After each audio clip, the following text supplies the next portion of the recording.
नाव काय आहे तुमचं? छटाकबाई. छटाकबाई?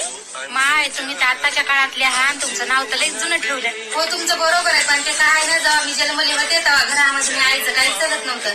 तर माझ्या आजीनं पुरणपोळ्याचा स्वयंपाक करून गाव जेवण देऊन नाव छटाकबाई ठेवलं होतं. पण जेव्हा माझ्या बाबानं मला शाळा टाकलं तेव्हा सगळ्या मैत्रिणी चिडू लागल्या. छटाक छटाक पेढा, छटाक छटाक चिवडा असं म्हणू लागल्या. मग मी आईनं मग नाव बदलून वैश्यू ठेवलं. आता कोणाच्याच बापाला घेत नाही मी आई. तुमचं नाव तर सांगितलंच नाही तुम्ही. गीताबाई घरफोडे.